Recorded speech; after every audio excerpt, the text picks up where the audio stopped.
Hello everyone, Metal Gear Rising is one of those games that resurfaces every couple of years, gets hyped and then forgotten about. And today it's my turn to breathe life into it by trying to beat it under 2 hours and then request a refund. Will there be enough time to beat Sam and even Armstrong, or are we never seeing that money again? Let's begin.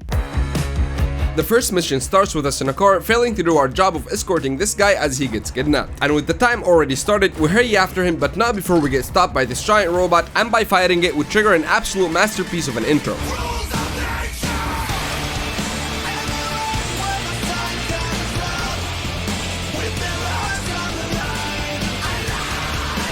After which, we chase the kidnapper to discover that the giant mech is still running. So we cut off its remaining arm and split it in half. Finally reaching the kidnapper, and he just plain kills our client, pulls out of the situation, leaving us to Sam to beat us very closely to death.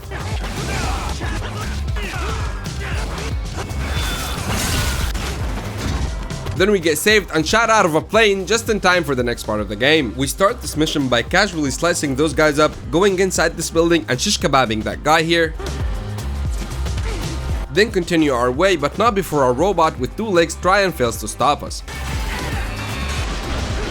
You see all those dots right here? We can't engage with those enemies or we'll lose precious time. So we make our way behind that soldier, impale him, and continue quietly running to the next section. What a nice empty corridor. I'm sure there won't be anything to surprise us like, oh, I don't know, a chainsaw on a Robodog's tail.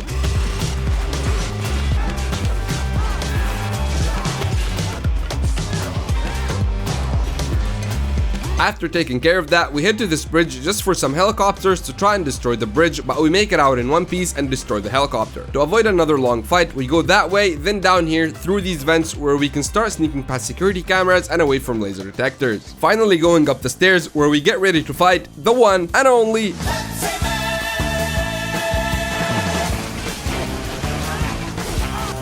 While fighting, the embodiment of the soda drink tries to throw me away, and normally it would make a cut right here and throw it instead, but doing that plays a longer animation which we can't afford, so off the roof we go.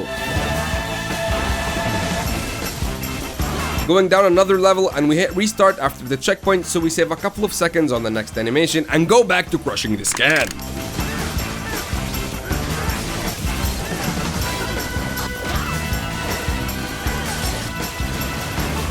Going for a walk in the sewers to get to the next mission's objective, we get briefly interrupted by a gorilla with a skull for a face. Then trying and failing to sneak past 2 more, wasting an okay 45 seconds. Arriving at the objective, there's a kid in trouble, so we go down there and help him. Next, we go into the research facility and we're faced with a dilemma. In what order do we kill these soldiers so we don't get detected? Doesn't matter, we get detected anyways. Going deeper into the research facility, we commit a mini massacre, which leads us to the boss fight at the end of the level.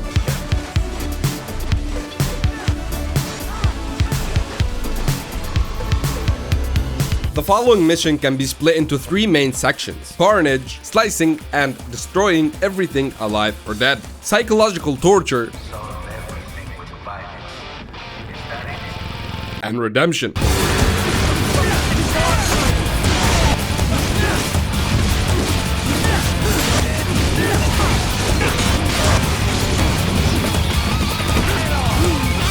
That's for taking 8 minutes out of my time. Making it inside the building, and the first thing we do is kill the receptionist. After that, we take an elevator to go and cut off the electricity so we can go through these gates to the top floor. Well, that's just great. Making a run for it and destroying the mech at the end of the hallway, we use those sliders to scale up the building, arriving at the main hall and to the Zen Guardian. Barring this first encounter, we're gonna skip this area by holding a running position to the left until we get to the final elevators. And of course we have to waste a solid 5 minutes just trying to clear it. Reaching the second to last part of the level, we're treated to a replica of 2 previous bosses, which we easily deal with.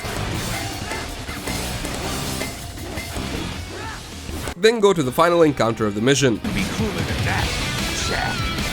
They really couldn't have made a worse camera for this.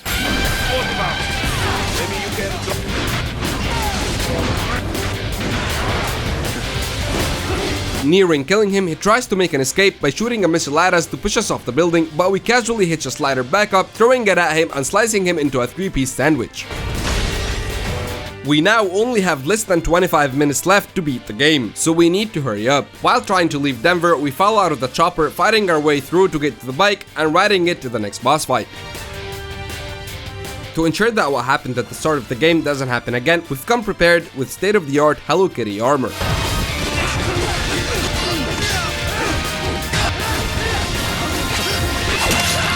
Beating Sam and taking the shuttle to the final part of the game, we sneak through the military base, but not before getting detected and losing another minute to poor planning. Going through here, and a cutscene is triggered where we get our first look at the final boss. Idiot. At this point, if we don't finish this part in 5 minutes or less, all of this would be for nothing. Dodging as many attacks as we can and getting some damage in whenever possible gives us a chance at destroying the first leg early on. Then avoiding death by any means necessary in the second phase, we go back to dodging and attacking until we get a chance to cut off the second leg and use it to destroy the giant robot. After he gets out of the robot, we do what we can to damage him until the cutscene is triggered, then letting him beat us to death so we can do the quick time event and reach the final phase. This is it, we only got 4 minutes left to finish this. With less than a minute left on the timer, we counter his attack, then pierce him with the sword, flowing into the quick time event, which ends up with us slashing him and piercing his chest, then stopping the timer with barely any time left on it, making us eligible for a refund. But were we able to get a refund? Yeah, we did. See you next time.